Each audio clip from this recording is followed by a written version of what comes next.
And I would like also to especially thank the organizing committee for allowing me to speak today here. I'll be presenting some data from a broader research I've been running since 2023, and it is mainly about generative transformers.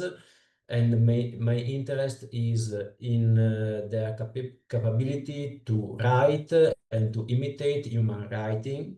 And I often work together with teachers in secondary school. I'm a secondary school teacher myself and researcher at University of Udine, Italy.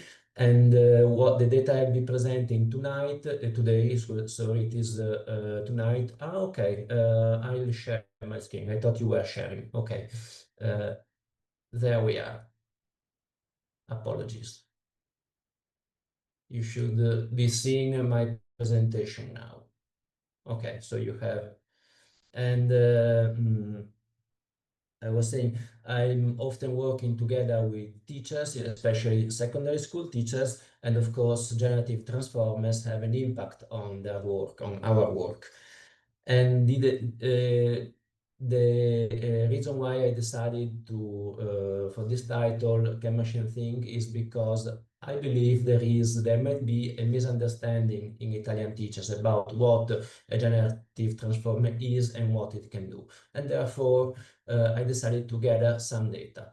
I'll be starting with this Italian paper. It's a national paper, Corriere della Sera, which some months ago has had this title, Students Technology Helps Those Who Cheat, and the professors are not prepared, are unprepared for it. And therefore, I put together a questionnaire, and this is the methodological framework of my research in order to, on the one hand, to see what's the teacher's attitude and use of artificial intelligence, what is commonly called artificial intelligence, therefore generative transformers, and also to see what are their implicit beliefs and attitudes, because and therefore the metaphors they use to describe it.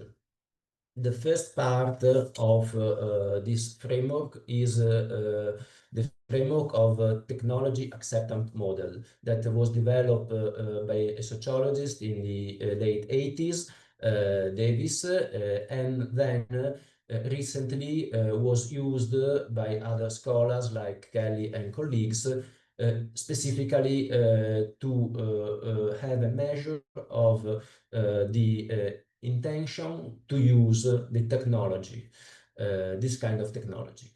This intention is based on a number of factors.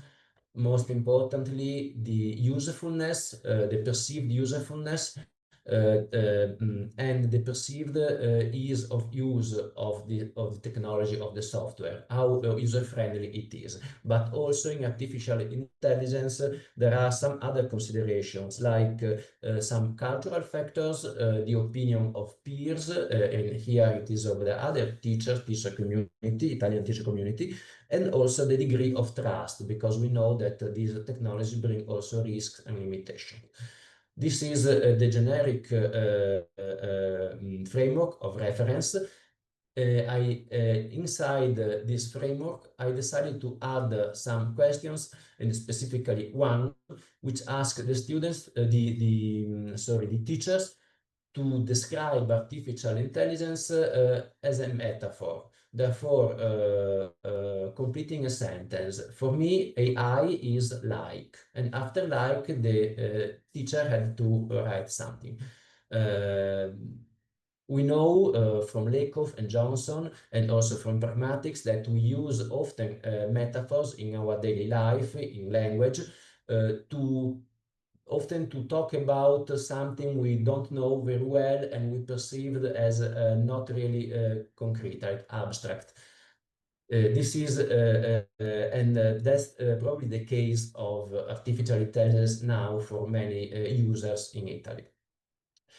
Uh, Analyzing the answers, I was able to find an answer to the opening question and to shed some light on this kind of misunderstanding by Italian teachers.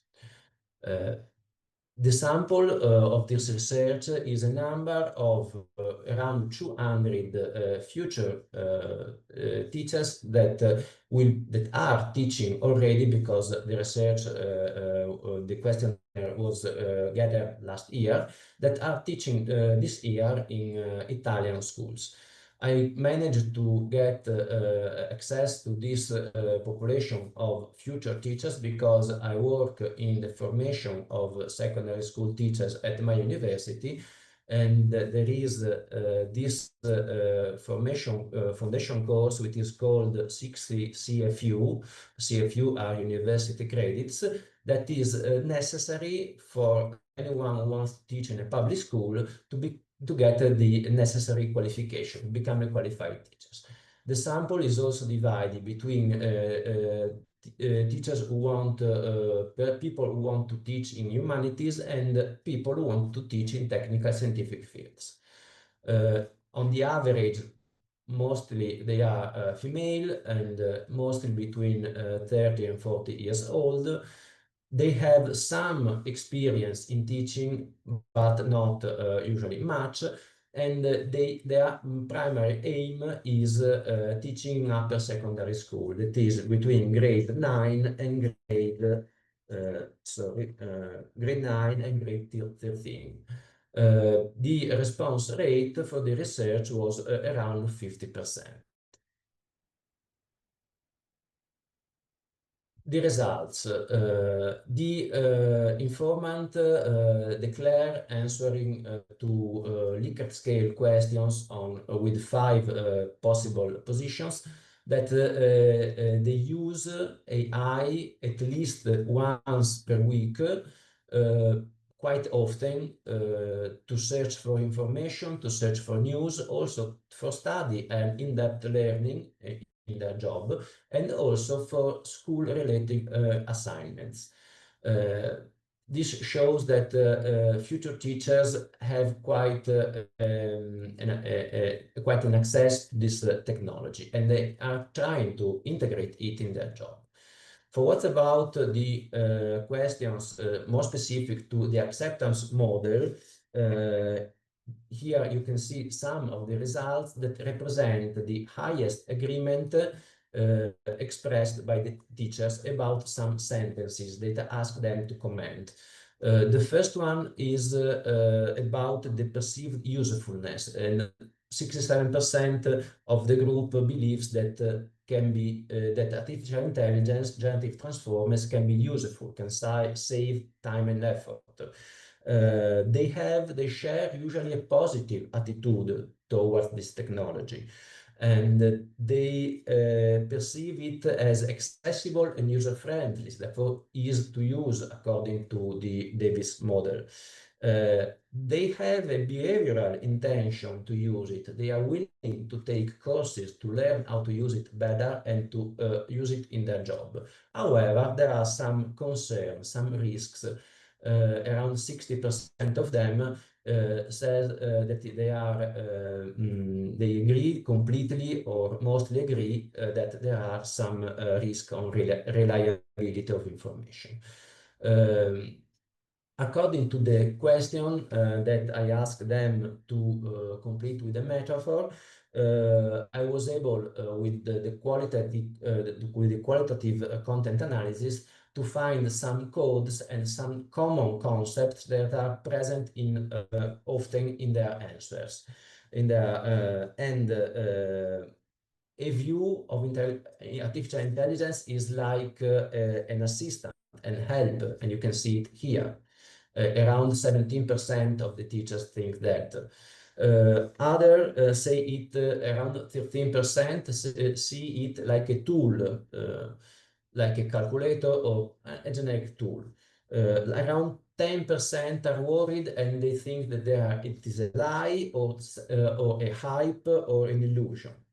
Then there is a broad group, around 7%, that have different opinion. They see like a food, like a risk, like a dictionary or encyclopedia, like a mean of transport.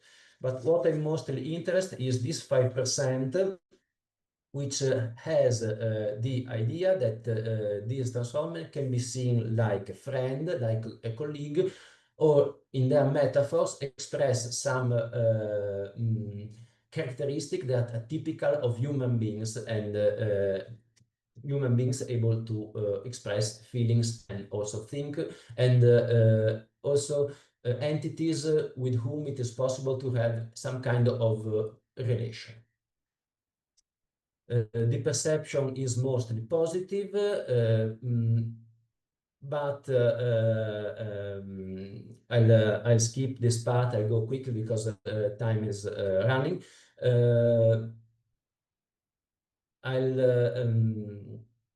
I would like to focus to get to the conclusion and focus on that 5% we saw on the previous slide, and also with the group of codes that is the third here, which is 22% of the group, which consider transformers capable of thought, of knowledge, also creative, or able to enter in a relationship with the user.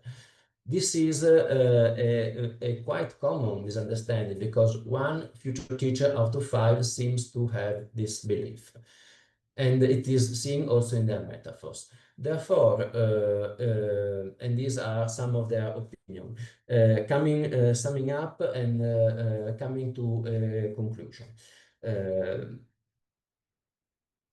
The future Italian teachers showed in my questionnaires and through answer to the open-ended questions that they are using artificial intelligence, and they are willing to use it in their daily practices. Also, they have a big responsibility, because they are teaching to future to students, and which are looking to them as an example, and to learn how to use this technology too. They rely on them for this. However, together with these positive attitudes, there are also some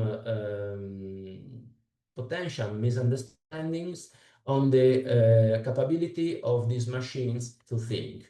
Some teachers, and quite a big proportion of them, risk to confuse, and they risk to believe that the machine can be like a teacher because it knows everything and is kind and good, or also like it is like God because it knows everything and is kind, or a colleague with therefore with human characteristics.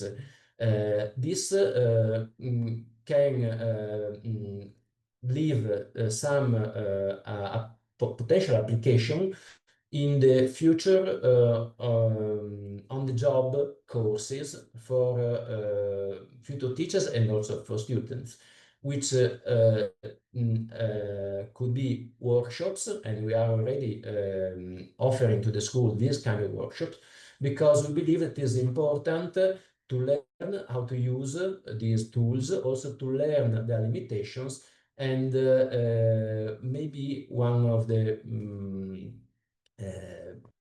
greatest potential pitfalls is start to think that the machine has an intentionalities, and the meaning is coming from the software and is not added by the users, like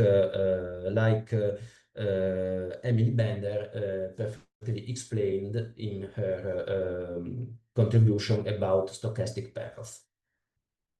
Thank you for your attention, and let's stop the sharing.